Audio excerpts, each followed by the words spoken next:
Please go back to आप seat पर जाएं, आप सभी सीट पर जाएं। माननीय लोपी को मैं बोल ಈ ರಾಜ್ಯಸಭೆ ಅನ್ನೋದು ಇದು ಅಮಿತ್ ಶಾ ಅವರ ಅಣತಿಯಂತೆ ನಡೀತಾ ಇದೆಯೋ ಅಥವಾ ಸ್ಪೀಕರ್ ತಮ್ಮ ಅಣತಿ ರೀತಿ ನಡೀತಾ ಇದೆಯೋ? ಇದ್ಯಾಕೋ ಅಮಿತ್ ಶಾ ನಡೆಸ್ತಾ ಇರೋ ಸಭೆ ತರ ಇದೆ. ಇಲ್ಲಿ ನಮಗೆ ಸ್ವಾತಂತ್ರ್ಯನೇ ಇಲ್ಲ, ನಾವು ಯಾವುದನ್ನು ಪ್ರತಿಭಟಿಸೋ ಹಾಗಿಲ್ವಾ? ವಿರೋಧ ಪಕ್ಷದವರು ವಿರೋಧ ಮಾಡಂಗಿಲ್ವಾ? ಇದನ್ನ ಗರ್ಜನೆಯಲ್ಲಿ ಕೇಳಿದ್ದು ಮಲ್ಲಿಕಾರ್ಜುನ್ ಖರ್ಗೆ. ಆದ್ರೆ ಅದಕ್ಕೆ ಮತ್ತಷ್ಟು ಸ್ಟ್ರಾಂಗ್ ಆಗಿ ಸಿಂಹ ಗರ್ಜನೆಯಿಂದ ಉತ್ತರ ಕೊಟ್ಟಿದ್ದು JP ನಡ್ಡಾ. ರಾಜ್ಯಸಭೆಯ ಆಡಳಿತ ಪಕ್ಷದ ನಾಯಕ JP ನಡ್ಡಾ ಹೇಳಿದ್ರು, ನೀವು 10 ವರ್ಷ ಅಷ್ಟೇ ಅಲ್ಲಿ ಕೂತಿದ್ದೀರಾ, ನಿಮಗೆ ಗೊತ್ತಿಲ್ಲ ವಿರೋಧ ಪಕ್ಷ ಆಗಿ ಹೇಗಿರ್ಬೇಕು ಅಂತ. ಬನ್ನಿ ನನ್ನ ಹತ್ರ ಟ್ಯೂಷನ್ ತಗೊಳ್ಳಿ. ನನ್ನ ಹತ್ರ ಟ್ಯೂಷನ್ ತಗೊಂಡು ವಿರೋಧ ಪಕ್ಷ ಆಗಿ ಕೂತ್ಕೊಳ್ಳೋದಕ್ಕೆ ರೆಡಿಯಾಗಿ. ಯಾಕಂದ್ರೆ ನೀವಿನ್ನೂ ಇಲ್ಲಿಗೆ ಅಲ್ಲ, ಇನ್ನೂ 20-30 ವರ್ಷ ವಿರೋಧ ಪಕ್ಷದಲ್ಲೇ ಕೂತ್ಕೋಬೇಕಾಗತ್ತೆ. ನನ್ನ ಹತ್ರ ಬಂದು ತಿಳ್ಕೊಳ್ಳಿ, ನಾನು 40 ವರ್ಷ ಆ ಕಡೆ ಕೂತ್ಕೊಂಡಿದ್ದವನು, ಹಾಗಾಗಿ ಚೆನ್ನಾಗಿ ಅನುಭವ ಇದೆ ಅಂತ JP ನಡ್ಡಾ ಕೌಂಟರ್ ಕೊಟ್ರು. ಅದಕ್ಕೆ ಮಲ್ಲಿಕಾರ್ಜುನ್ ಖರ್ಗೆ ಹೇಳಿದ್ರು, ನೋಡಿ ನಿಮ್ಮದೇ ವಿರೋಧ ಪಕ್ಷದ ನಾಯಕರು ಇದೇ ಜಾಗದಲ್ಲಿ ಕೂತ್ಕೊಂಡು ಹೇಳಿದ್ರು, ನೋಡಿ ವಿರೋಧ ಪಕ್ಷ ಅಂದ್ರೆ ವಿರೋಧ ಮಾಡೋಕೆ ಇರೋದು, ನಾವು ಡಿಸ್ಟ್ರಾಕ್ಷನ್ ಮಾಡ್ತೀವಿ, ನಾವು ತಡೆ ಒಡ್ತೀವಿ, ನಾವು ಪ್ರತಿಭಟನೆ ಮಾಡ್ತೀವಿ, ಅದು ನಮ್ಮ ಹಕ್ಕು, ಅದನ್ನ ತಡೆಯೋ ಹಾಗಿಲ್ಲ ಅಂತ ಮಲ್ಲಿಕಾರ್ಜುನ್ ಖರ್ಗೆ ವಾದ ಮಾಡಿದ್ರು. ಅದಕ್ಕೆ JP ನಡ್ಡಾ ಮತ್ತೊಮ್ಮೆ ಹೇಳಿದ್ರು, ವಿರೋಧ ಪಕ್ಷ ಅಂತ ಹೇಳಿದ್ರೆ ಆಡಳಿತ ಪಕ್ಷವನ್ನ ಉತ್ತರ ಕೊಡೋಕೆ ಬಿಡದೆ ಇರೋದಿದೆಯಲ್ಲ, ಅದನ್ನ ನಾವು ವಿರೋಧಿಸ್ತಾ ಇದೀವಿ. ನೀವು ವಿರೋಧ ಪಕ್ಷವಾಗಿ ನಮ್ಮ ನಿಲುವನ್ನು ವಿರೋಧ ಮಾಡಿ, ದೇಶದ ಸಮಸ್ಯೆಗಳನ್ನ ದನಿ ಎತ್ತಿ, ಆದ್ರೆ ಅದಕ್ಕೆ ಆಡಳಿತ ಪಕ್ಷ ಉತ್ತರ ಕೊಡ್ತಾ ಇರುವಾಗ ಆ ಉತ್ತರವನ್ನೇ ಕೇಳದೆ ಇರುವಾಗ ಮಾಡೋದು, ಆಮೇಲೆ ನೀವು ಇಲ್ಲಿಂದ ವಾಕೌಟ್ ಮಾಡಿ ಹೊರಗಡೆ ಹೋಗೋದು, ಸದನದ ಬಾವಿಗಿಳಿದು ಪ್ರತಿಭಟನೆ ಮಾಡೋದು, ಸ್ಪೀಕರ್ ಮೇಲೆ ಕೂಗಾಡೋದು, ರೇಗಾಡೋದು, ಇದಕ್ಕೆ ಅವಕಾಶ ಇಲ್ಲ. ಅದಕ್ಕೇನೆ ಈ ಸದನದಲ್ಲಿ CISF ಗಳನ್ನ ತಂದಿದ್ದೀವಿ. CISF ಗಳು ಮಾರ್ಷಲ್ಗಳು, ಅವರು ಈ ಸದನದ ಒಳಗಿನ ಭದ್ರತೆಗಿರುವಂತವ್ರು, ಅವ್ರು ಯಾರು ಕೂಡ ಹೊರಗಿನ ಪೊಲೀಸರಲ್ಲ, ಅವರು ಇದಕ್ಕಾಗಿನೇ ಟ್ರೈನ್ ಆಗಿರುವಂತವ್ರು, ಗೌರವದಿಂದ ನಡೆಸ್ಕೊಳ್ತಾರೆ ಇಲ್ಲಿನ ಸದಸ್ಯರನ್ನ. ಹಾಗಾಗಿ CISF ಗಳನ್ನ ಇಲ್ಲಿ ನೇಮಕ ಮಾಡಿದ್ದೀವಿ. ಇನ್ನು ಮುಂದೆ ಈ ರೀತಿಯ ಏನು ವರ್ತನೆಯಲ್ಲಿ ಒಂಥರ ಅನಾಗರಿಕ ವರ್ತನೆ ಮಾಡುವಂತದ್ದು, ಎಲ್ಲೋ ಮಾರ್ಕೆಟ್ ನಲ್ಲಿ ಕೂಗಾಡುವಾಗೆ ಕಿರ್ಚಾಡುವಾಗೆ ತಮ್ಮಿಷ್ಟಕ್ಕೆ ಬಂದಾಗ ಮಾತಾಡೋದಕ್ಕೆ ಸದನ ಇರೋದಲ್ಲ. ಸದನದಲ್ಲಿ ರಚನಾತ್ಮಕವಾದಂತಹ ಚರ್ಚೆ ಆಗಬೇಕು, ದೇಶದ ಸಮಸ್ಯೆಗಳ ಚರ್ಚೆ ಆಗಬೇಕು ಅನ್ನೋದನ್ನ ಹೇಳಿದ್ರು. ಇನ್ನು ಇಷ್ಟಕ್ಕೂ ಈ ಸದನ, ಲೋಕಸಭೆ, ರಾಜ್ಯಸಭೆ ಯಾಕಿಷ್ಟು ಏನು ಆಕ್ರೋಶಕ್ಕೆ, ಬರೀ ವಾದ ವಿವಾದಕ್ಕೆ ಹೋಗ್ತಾ ಇದೆ? ಇದು ಸಾರ್ವಜನಿಕರ ಕಳಕಳಿ. ನೋಡಿ, ಒಂದು ದಿನ ಲೋಕಸಭೆ ರಾಜ್ಯಸಭೆಗೆ 9 ಕೋಟಿಗಿಂತ ಹೆಚ್ಚು ಖರ್ಚಾಗುತ್ತೆ. 9 ಕೋಟಿ. ಇದನ್ನ ಹೆಚ್ಚು ಕಡಿಮೆ 20 ದಿನ ಮಾಡಿದ್ರೆ ಎಷ್ಟು ಖರ್ಚಾಗುತ್ತೆ ಅಂತ ನೀವೇ ವಿಚಾರ ಮಾಡಿ. ಪ್ರತಿ ದಿನಕ್ಕೆ 9 ಕೋಟಿ ಖರ್ಚಾಗುತ್ತೆ. ಹಾಗಾಗಿ ಒಂದು 180 ಕೋಟಿ 200 ಕೋಟಿ ಖರ್ಚಾಗುತ್ತೆ. ಇಷ್ಟು ಖರ್ಚಾಗುವಂತ ಸದನದಲ್ಲಿ ರಚನಾತ್ಮಕ ಚರ್ಚೆ ಆಗ್ಲಿಲ್ಲ ಅಂದ್ರೆ, ಸಮಾಜದ ಸಮಸ್ಯೆಗಳ ಚರ್ಚೆ ಆಗ್ಲಿಲ್ಲ ಅಂತಂದ್ರೆ ಪರಿಹಾರ ಸಿಗೋದು ಹೇಗೆ? ಸಂಬಂಧಪಟ್ಟ ಇಲಾಖೆಯ ಮಂತ್ರಿಗಳು ಅದಕ್ಕೆ ಉತ್ತರ ಕೊಡ್ತಾರೆ, ಪ್ರಶ್ನೆಯನ್ನ ಸಂಸದರುಗಳು ಕೇಳ್ತಾರೆ, ತಮ್ಮ ಕ್ಷೇತ್ರದ ಸಮಸ್ಯೆಗಳನ್ನ ಹೇಳ್ಕೋತಾರೆ, ಬೇಡಿಕೆಗಳನ್ನ ಇಡ್ತಾರೆ. ಅದಕ್ಕೆ ಅವಕಾಶನೇ ಕೊಡ್ಲಿಲ್ಲ. ಪ್ರತಿ ಬಾರಿ ಕೂಡ ವಿರೋಧ ಪಕ್ಷದವರು ಪ್ರತಿಭಟನೆ ಮಾಡೋದು, ಕೂಗಾಡೋದು, ಕಿರ್ಚಾಡೋದು, ನಂತರ ಹೊರಟೋಗೋದು ಅಂತಂದ್ರೆ ಅದರಿಂದ ಯಾರಿಗ್ಲಲ್ಲ. ಸೊ ಇದನ್ನ ಪ್ರಶ್ನೆ ಮಾಡಿದ್ರು.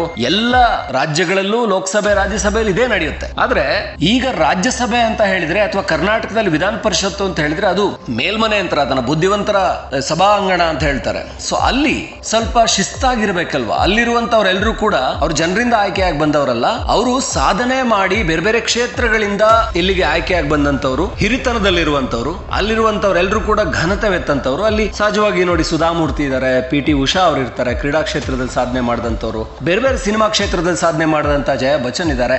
ಅಂದ್ರೆ ಇವರೆಲ್ಲ ನಾಮ ನಿರ್ದೇಶನ ಆಗಿರುವಂತವ್ರು ರಾಜ್ಯಸಭೆಗೆ ಬೇರೆ ಬೇರೆ ಪಕ್ಷಗಳಿಂದ. ಹಾಗಾಗಿ ರಾಜ್ಯಸಭೆಯಲ್ಲಿ ಕೂಡ ಈ ರೀತಿ ಅಶಿಸ್ತಿದ್ರೆ ಹೇಗೆ? ಅದಕ್ಕೋಸ್ಕರ JP ನಡ್ಡಾ ಗಟ್ಟಿಯಾಗಿ ಮಲ್ಲಿಕಾರ್ಜುನ್ ಖರ್ಗೆ ಪ್ರಶ್ನೆಗಳಿಗೆ ಉತ್ತರ ಕೊಟ್ಟರು. ನೋಡಿ, ವಿರೋಧ ಮಾಡೋದು ವಿರೋಧ ಪಕ್ಷಗಳ ಕೆಲಸ.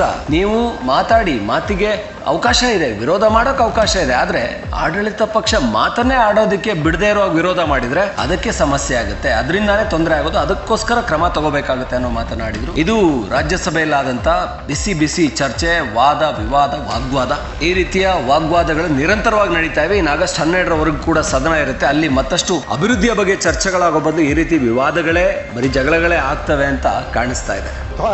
लेकिन पहले के जो अपोजिशन लीडर थे, उन्होंने कहा था कि disruption is also part of democracy. ये आपको मालूम. और दूसरी चीज साहब, CISF जो आपने लगाया है, फिर संशोधन कराओ. CISF नहीं है, माननीय लीडर हो गया. यहाँ सिर्फ मार्शल ही आ सकते हैं. नहीं, मार्शल ही आ सकते हैं. ये देखिए, मैं पूछता हूं आपको, क्या ये सदन आप चला रहे हैं? क्या होम मिनिस्टर अमित शाह चला रहे हैं?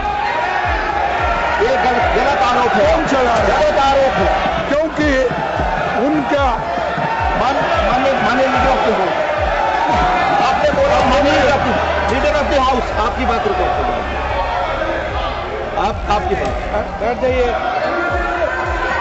आप माननीय leader of the house please, आप बोले।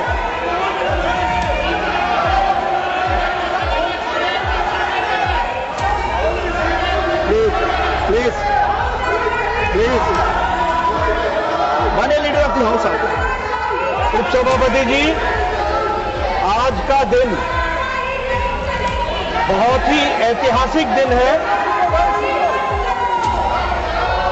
बहुत ही ऐतिहासिक दिन है, हिस्टोरिकल डे है।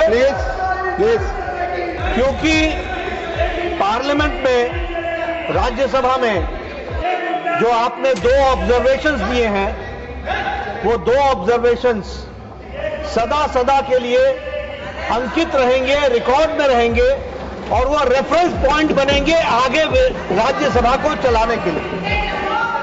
आपने आज अपनी रूलिंग के माध्यम से दूध का दूध और पानी का पानी किया। आपने क्लियरली ये बताया कि आपने, अरे सच्चाई सुनने की ताकत नहीं होती तो यही शब्द निकलते हैं।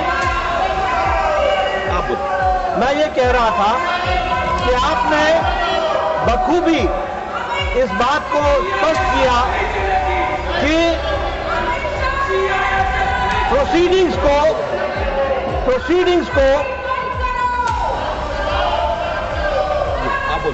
प्रोसीडिंग्स को डिस्टर्ब करना यह अनडेमोक्रेटिक है और ये रूल्स के खिलाफ है। आपने 31 जुलाई को, 28 जुलाई को, 25 जुलाई को और 1 अगस्त को उन घटनाओं को उद्धृत किया जो प्रजातांत्रिक तरीके से हाउस को चलने में बाधक है। और आपने ये बताया कि जब कोई स्पीकर बोल रहा है, अब मैं यहां से बोल रहा हूं, अगर मेरे बगल में आकर के कोई खड़ा होकर के नारे लगाएगा, this is not democracy, this is not house working, ये काम करने का तरीका नहीं होता। मैंने कई बार कहा, ओ मैडम जी सुन लीजिए, मैंने इन लोगों को कई बार कहा, 40 साल से ज्यादा ऑपोजिशन में रहा हूं, कुछ मेरे से ट्यूशन ले लो, मैं बता दूंगा ऑपोजिशन कैसे करना आता है। अभी नए हो, अभी तो 10 ही साल हुए हैं, अभी 30-40 साल रहना है, मेरे से ट्यूशन ले लो, मैं बताऊंगा आपको ऑपोजिशन कैसे होती है। दूसरी बात, जो माननीय लीडर ऑफ ऑपोजिशन ने कहा कि डिस्टर्बेंस करना, ये अरुण जेटली जी ने कहा था, मैं फिर कहता हूं, डिस्टर्बेंस के बहुत से तरीके हैं, इसलिए हमसे ट्यूशन ले लो।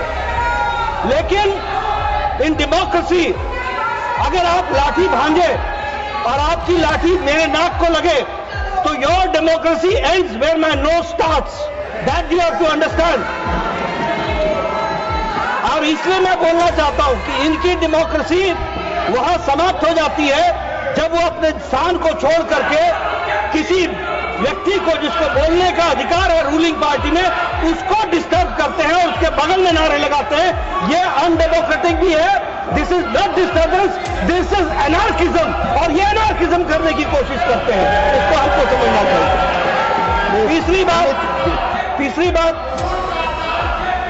आपने डिस्टर्बेंस के विषय के बारे में कहा और जो आपने बाद में ऑब्जर्वेशंस दी हैं, वो ऑब्जर्वेशंस बहुत ही महत्वपूर्ण है, जिसको हमको सदा सदा के लिए ध्यान में रखना चाहिए।